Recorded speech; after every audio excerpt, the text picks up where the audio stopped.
What's up? Welcome to another episode of DevTalks podcast where we talk about everything engineering technology wise with your host Travian. We got a lot to talk about. Thank you for your support. Just want to quickly dive into that and say I really appreciate it. Don't forget to like, comment, subscribe, and all of that, and even share because we got a lot to talk about and trying to build a community. And I really appreciate everybody who's here now and supports. So let's just dive into this week without further ado.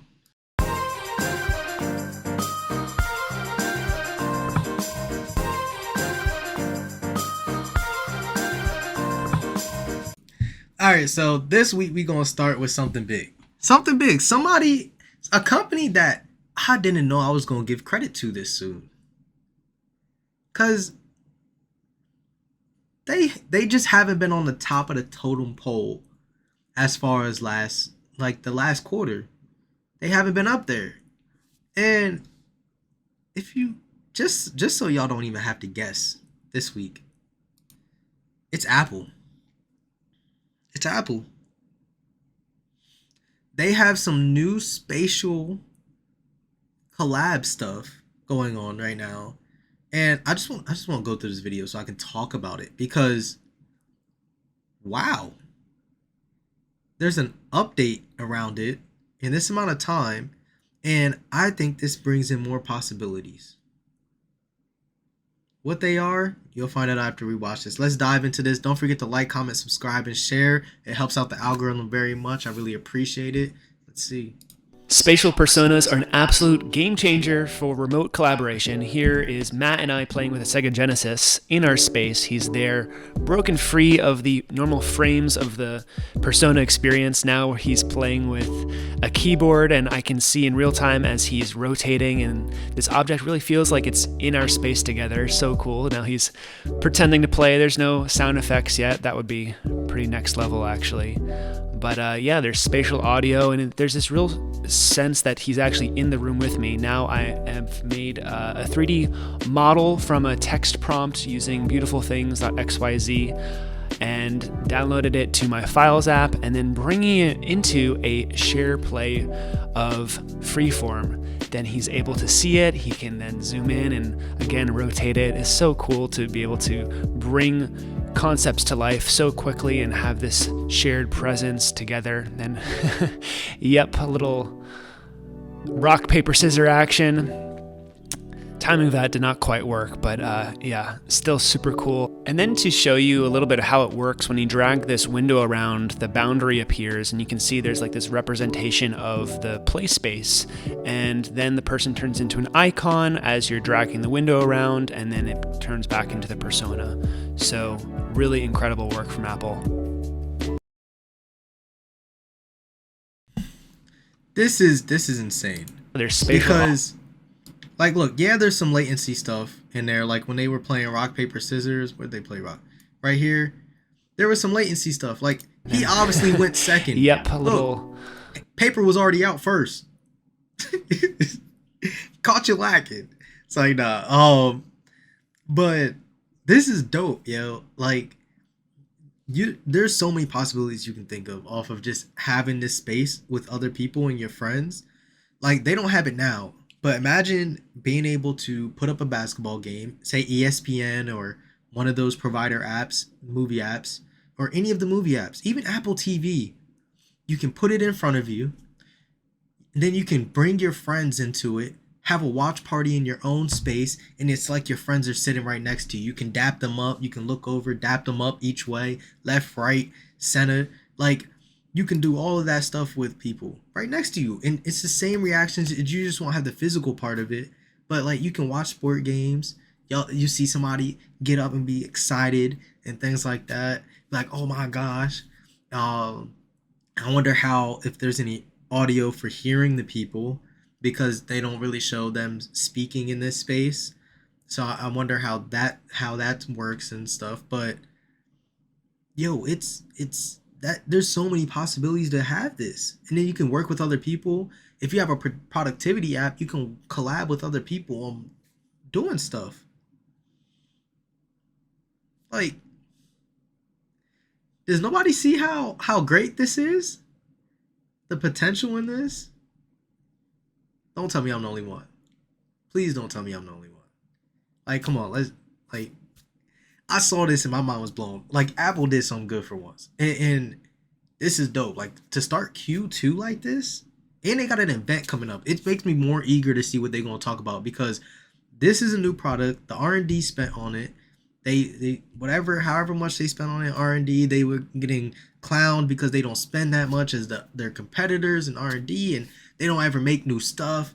Finally, this is new product. How is it going to evolve? First generation. I seen a video that said, "Is it worth buying the product now?" Remember when it came out, people just used it and were returning it apparently, and all of that stuff. But look at this. This is something new. It's great. Like I'm excited off that. That makes me excited. That made me so excited. I don't know about y'all, but like let me know in the comments what ideas you would think about doing with in this spatial idea. And if you take my idea, I'm gonna come after you. Nah, I'm not gonna do that. But don't take my idea, man. Come on, man. Don't do that. Don't do that. If I give you any ideas on here and game on here, don't be stealing it from me, please.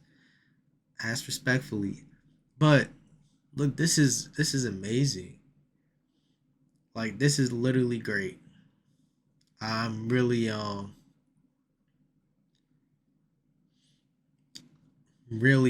really surprised. I wasn't expecting something like this to happen at this time frame. And it's scaring me because how fast stuff continuously grows and changes. It continuously grows and changes. And honestly just so stunned. And thank you to this creator for showing this because like I'm telling you, this is just amazing to have.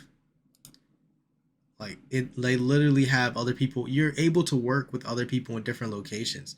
And look, they even put in the description here some reasons if you want to try the Vision Pro. Apple solved the design challenge to how to make the location of virtual people and physical environments make sense. Moving screens to allow you to play with the space. Spatial audio so it sounds like the person is actually where they are relative to you for immersion. And a shared workspace for you to share in that same space with them. Kudos to this person, yo. Like they literally solve stuff off of this. And that's amazing. Like that is so crazy that that Apple did that. I'm actually surprised. I'm impressed. And that's a dope thing. That's a dope example that they showed too and things. Next, we have some other stuff. And when I mean some other stuff, I mean I kind of wanted to branch out of the whole aspect of, hey, why we only focus on Magnificent Seven companies and companies around AI, specifically for AI.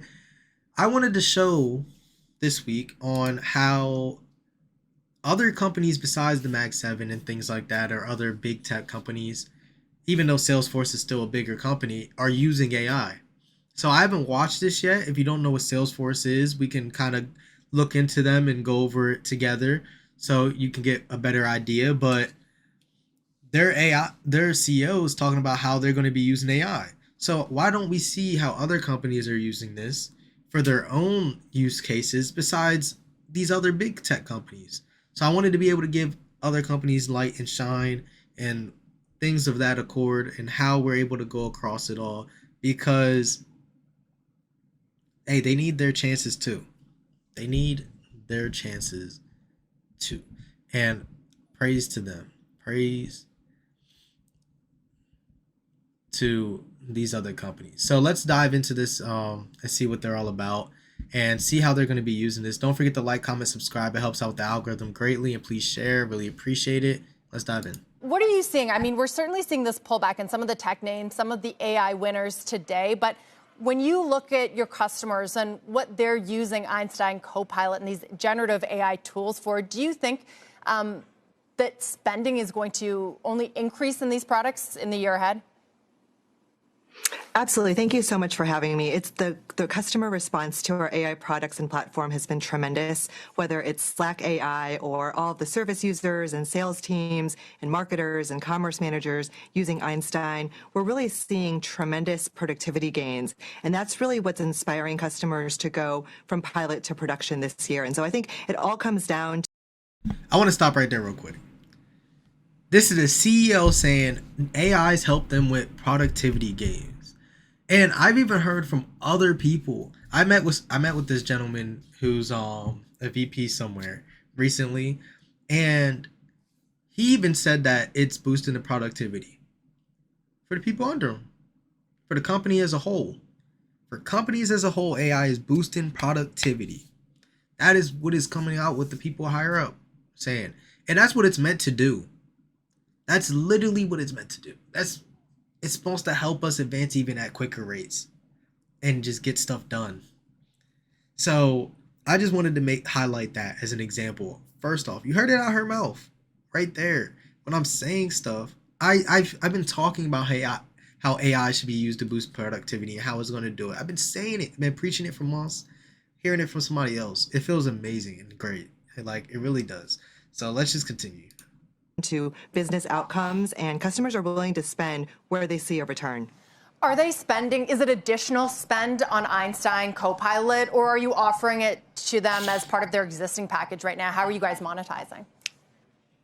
So we've heard a lot of different types of requests from customers, and we're addressing that demand really through two ways. One is we have a new Einstein One edition for sales and service and for our industries that allows our customers to get everything that they love from Salesforce, including Einstein AI, Data Cloud, Slack, other features and functions all packaged together.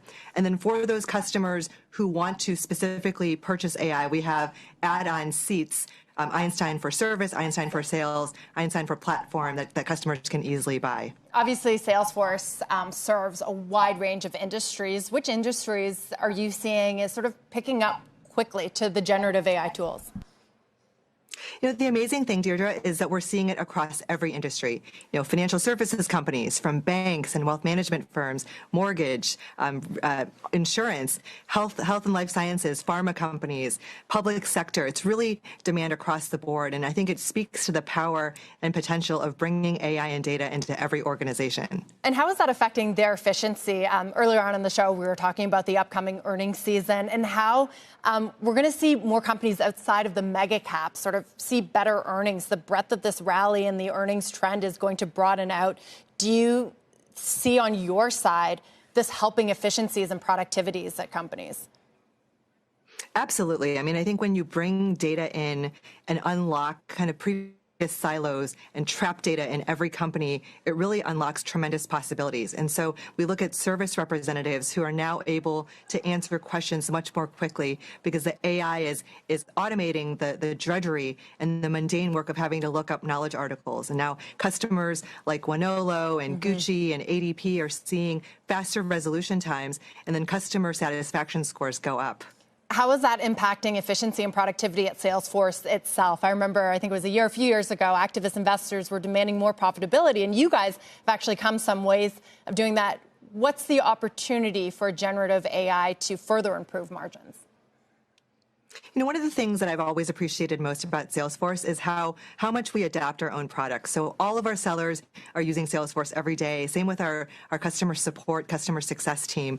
And so our own teams have been the very first to test out, give feedback on, and adapt everything from Einstein GPT for sales, so account summaries, generating emails to customers, as well as on the service side, service reply recommendations and case summaries, et cetera.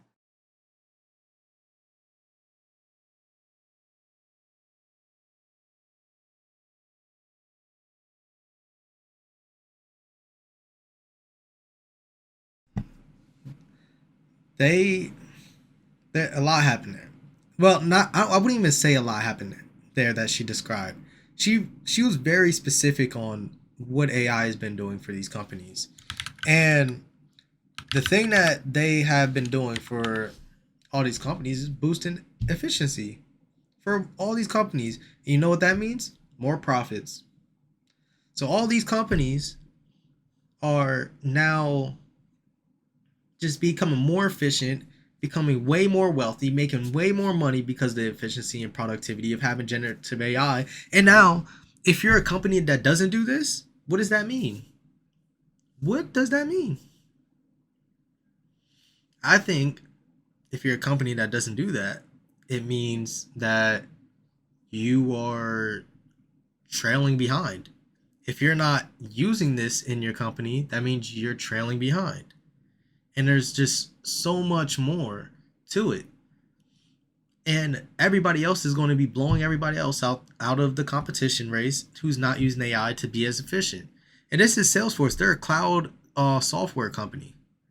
They help with a bunch of different people between, they said, finance, e-commerce, customer service, all this stuff that they help other companies with. And it's just making everything better. I wish she explained exactly how they would use it, but you don't want to do that because then you're going to help your competitors out. I mean, they're going to do the same thing. They probably going to do the same thing anyways eventually, but once when you release it. But yeah, like that's literally the main thing about this all. Productivity, efficiency, productivity, efficiency. I've been saying this forever.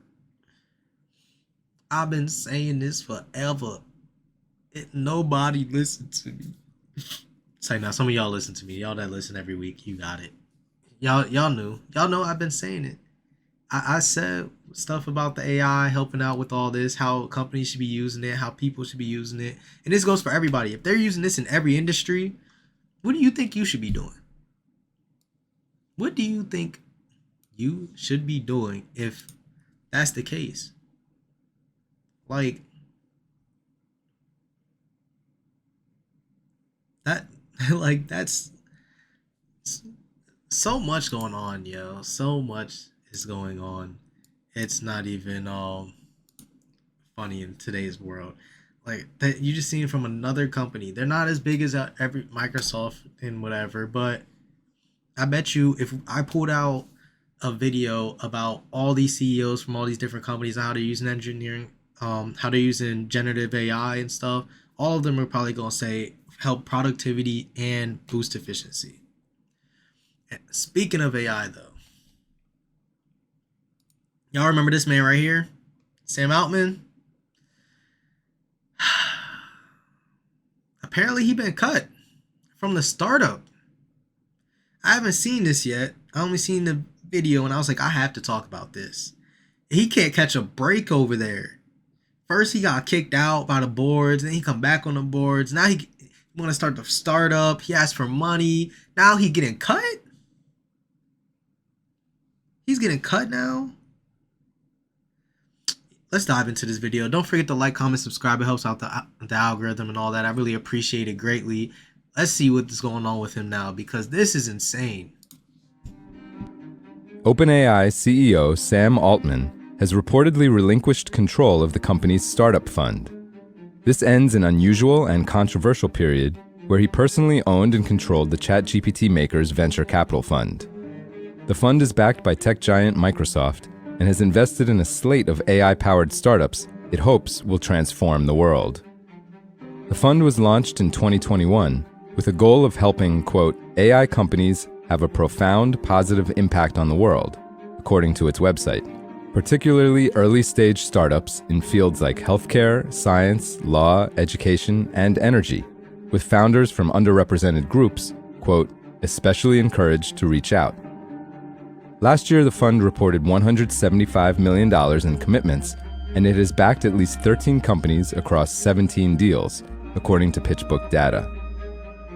Its stable of investments includes legal tech startup Harvey, which quadrupled in value last year. It was valued at $715 million in December. Collaborative audio editing platform Descript, valued at $553 million last year.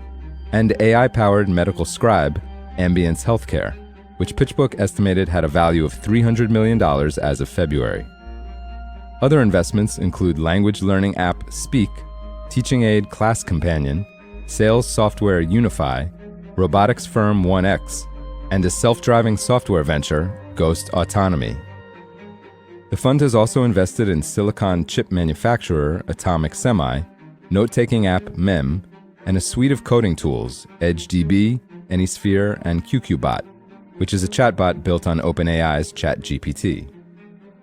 Axios first reported the change in ownership of OpenAI's startup fund on Monday, a significant restructuring for the peculiarly organized investment fund. For more on this story, check out Robert Hart's article and the link in the description.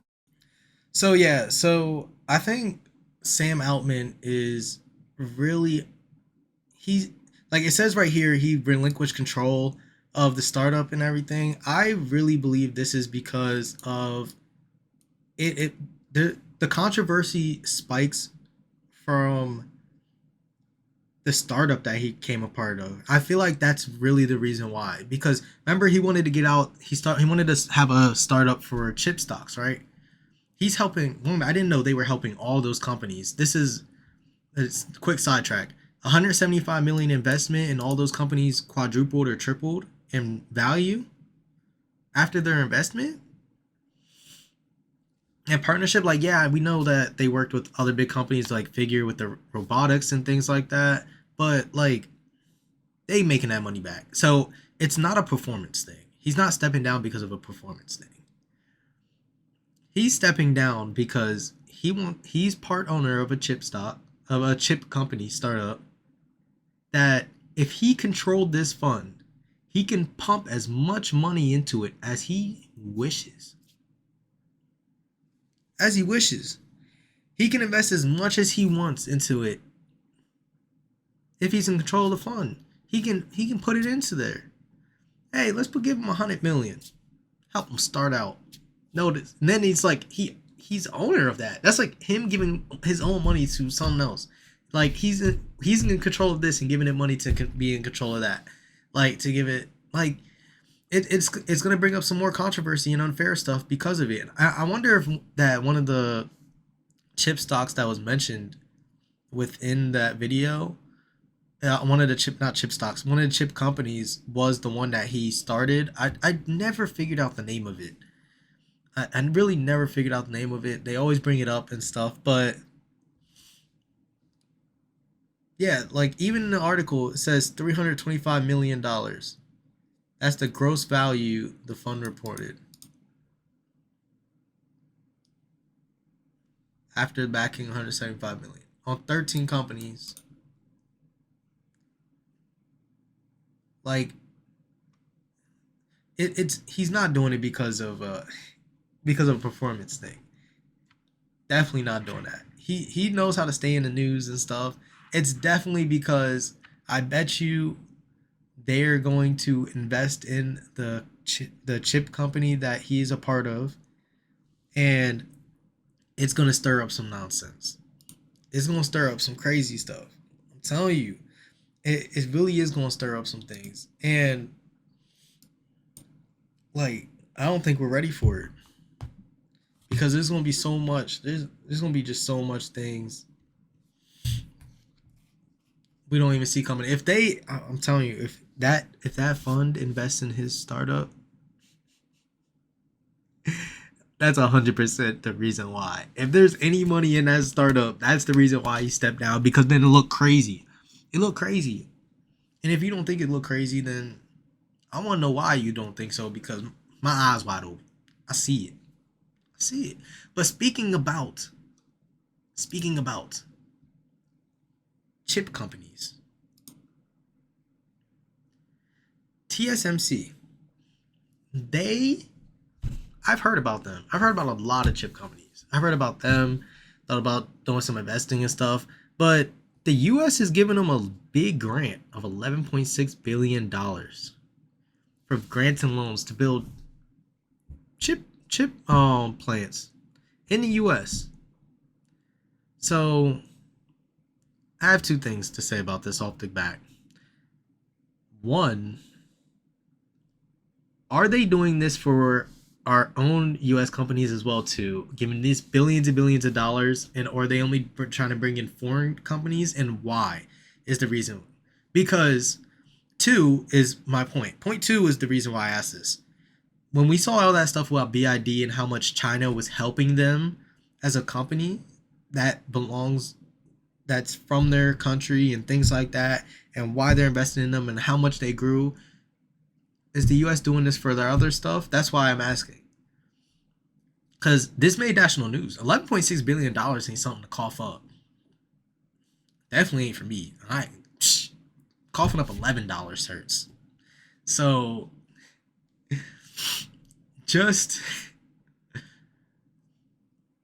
it's just the thing of having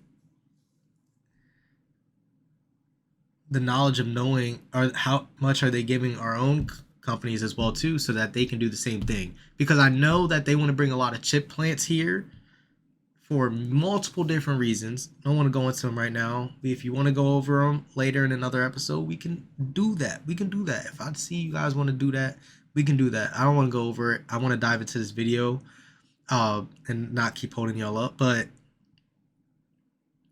those are the two things. Like, is the U.S. doing it? Like, we know OpenAI wants to build chip plants or whatever, or Sam Altman wants to do it or whatever, and all these other companies want to open up chip plants within the U.S. And like, how much help are they getting from the U.S. and stuff? Why is the U.S. doing this for them? But let's just figure out in this video and let's dive into what they have to say. Don't forget to like, comment, subscribe, and share. It helps out the algorithm. I greatly appreciate it very much. And let's just see. How important is it that we get foreign expertise into the US to continue with a supply chain that has proven to be broken on previous mines of, 2 or 3 years ago? Yeah, Caroline, good morning. You know, the value to the U.S. of having more domestic manufacturing at the leading edge or close to the leading edge of semiconductors is strategically pretty important, right? We are all looking at geopolitical instabilities and risks, particularly in the Asia Pacific. And so this builds on Taiwan Semi's ability to spread their manufacturing around the world. They already have announced plans in Japan and Germany for lagging edge manufacturing. They already have operations here in the U.S., but really, really limited. This will bring to the U.S. A significant portion of some manufacturing close to the leading edge by the time it's done. And that'll help stabilize things. It also de-risks Taiwan Semi a little bit for investors. Okay. De-risk to a certain degree. What's been interesting is other companies, when coming into the United States, wanting to boost their manufacturing, have worried about the limitation on labor. Have we got the right, ultimately, rest of the joined-up approach here? Yes, you can get the money, you can get the grants and the loans, but if you've got the talent pool. Yeah, it's a real challenge. So when I was working up at Albany Nanotech as part of the team there that was trying to bring manufacturing to upstate New York, and there wasn't much beyond IBM in the Hudson Valley, we had to invest in the local industrial infrastructure, if you like, not just labor, but also machine shops and other support to a fabrication facility. Intel is going to face those challenges in Ohio because there's very little infrastructure there in this area. Taiwan Semi at least already has plenty of operations in Phoenix, and they're going to have to do more. And so training programs in conjunction with local technical colleges and community colleges help to create that funnel. Fortunately, chip fabrication plants tend to be very capital intensive. It's not a lot of labor that ends up getting hired here. So these subsidies aren't really about creating jobs, although you'll hear other politicians say that. Probably most of the jobs are in the construction of the plant itself. Once the plant is up and running, maybe 1,000 or 2 people. So it's not a huge number, and I know people are focused on this concern about labor, but we do have great engineering schools in this country. Yeah. And once the job opportunities are there, you tend to see more kids flow into those programs. Plus you add in the customized training programs from the companies. So I quickly want to go into the part about not having qualified people here. I can understand the stigma of, hey, do we have enough people to put into these plants? Like, of course we have people in plants. I have friends that work in certain plants and things like that as far as it goes. But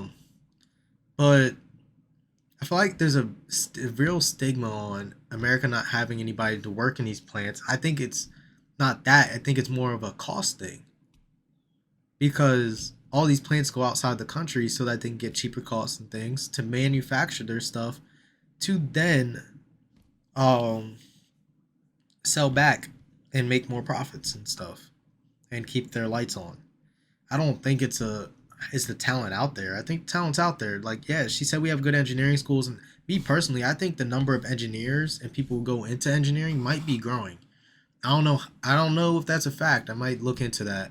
But I feel like there's just a lot of us out there, and there's to be able, in the market that we are in now, we're in an oversaturated market, I feel, where everybody's trying to apply for certain engineering jobs. There's not enough jobs out there, but there are enough jobs out there. But it's just hard to get these jobs. Like, I've heard a bunch of nightmare stories and how hard it was for like either some of my friends or other people that I know to get engineering jobs. This gives more opportunities to go into different fields and go and have more opportunities to us as engineers go.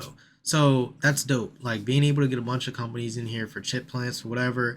And yeah, though, of course they put she's talking about like, oh, there's not a lot going on here and things like that, like in like Ohio and whatever for those plants. And we knew Intel been sucking. So but I think if there's enough engineers out there in America, once when they start moving over to where these plants are at, that those areas are going to just get built up more. They're going to see a demand. I'm telling you, what happens all the time. Like, I lived in a state where it was nothing out here, and then it gets built up for many different reasons. And once when a lot of people move into an area, like even when the pandemic, when people were leaving California to move into different states so their money can go further because they didn't have to live out there anymore. And you see what happened to those states, everything went up. They started building stuff up. So that's definitely a potential thing that's going to happen. Even if there's not many workers that's going to go in there, it's still more than nothing. And yeah, it helps construction jobs, of course. That's what politician stuff. But that's what I'm taking from this. So I just want y'all to think on that, and let's just continue and try to get through the rest of this because, wow. Okay, so the companies, when we think of TSMC being one that is really making the most of subsidies, loans, grants being offered, so too is Intel as well. And I'm just interested as to how much you think this money, this CHIPS Act, will be filtering into foreign entities or indeed more local US presence. Well, the leading edge in manufacturing, unfortunately for the US companies, has been taken over by Taiwan Semi and Samsung. Intel had made some mistakes in their planning for manufacturing design. They chose a path that ultimately didn't work out very well, and now Pat Gelsinger is trying to shift that path to the more modern alternative, and it's going to take them some years, and it's going to be costly. So in terms of the U.S. strategic goal of creating more supply of chip manufacturing in this country, we have no choice but to include foreign companies like Taiwan Semi. Look, she said we have no choice. I don't see AMD or Nvidia on this list. They're probably foreign companies. I don't know. I'm gonna look it up, but I don't see them on this list.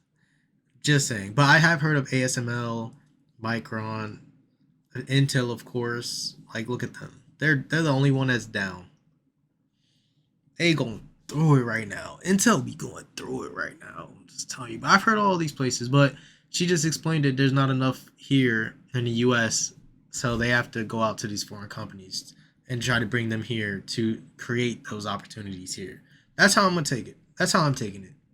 If you take it differently, let me know. That's how I'm taking it. We will see if Intel ultimately is successful in bringing their manufacturing up to snuff. But right now, they're trailing edge. Moving on, and I just noticed that book behind her. See, I have a...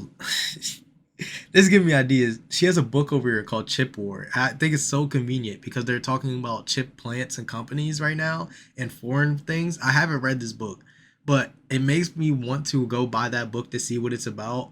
And maybe I'll do a video on a personal channel. And I bring that up. I've been talking about this personal channel a lot. I have a handful of ideas already planned for it. I just have to go through them a little bit more nitty gritty in those details. But yo, I might do a book review on that. See if it's worth it. Like, if it's really a tech book, and that's where we're going right now as far as the country and everything as the world. That's where the world's going. I might need to take a read out of that book. So let me know if you want to see a review of that book on a personal channel. But I got some ideas. Man, I can't wait. I can't wait to just put my head down and record out that content because it's going to be amazing. It's going to be amazing. I'm telling you, it's going to be fire. It's going to be fire. But let's continue. Move it on and consider for us, Joanne, ultimately whether or not, you say it takes some of the risk out for investors, does it really take the risk out of supply chain concerns going into the next 10, 20 years that we've seen that hit so hard during COVID? No. Caroline, and I think you asked that question deliberately to get a no answer. I mean, there is just a global integration of manufacturing, not just in chips, but as we saw during COVID, also in protective clothing and devices. And we don't ever really want to undo that. We value incredibly and benefit incredibly from trade and having countries specialize in manufacturing the things that their comparative advantage favors. And we get cheaper goods because of it. Consumers benefit around the world because of that separation of production by specialty. So we don't ever want to undo trade flows, right? But I was just saying, it would have cost too much if they build stuff here. They don't care about building the chips, though. They say, oh, this going to cost just right. And these companies going to eat it up. That's why they doing it here. That's the only reason why. What we want to do is shore up the infrastructure of politics and economics, hopefully to keep disruptions to supply chains as low as we can. Now, obviously, COVID or something like that, another pandemic comes along, and we're going to have problems. And so we have tried to onshore more production of critical items. And that's what the CHIPS Act is all about. What's been interesting is there's been, for example, Bloomberg Intelligence saying, look, ASML, chip equipment maker, is likely to be another key player that benefits from some of the grants, the loans, the support, the subsidies that the US government currently has. Any other key players that come to mind? Well, yeah, I think that's right to point out the equipment guys. The more chip fabrication facilities that are built, the better it is for Lam Research, for Applied Materials, for ASML, KLA, all the chip guys, and all the gas suppliers and the other smaller equipment suppliers like, say, Aveco Instruments. There's a lot of beneficiaries. This is a very large industry. And so it's pretty broad. And also the companies that use these manufacturers, NVIDIA, AMD, Apple, they all benefit by having a source of supply that's more globally diversified and therefore less subject to geopolitical risks. So, yeah, man, like we live in a world today. We live in a world today. I'm telling you, 11.6 billion. I wonder. Hold on. What's the average cost of building a chip plant?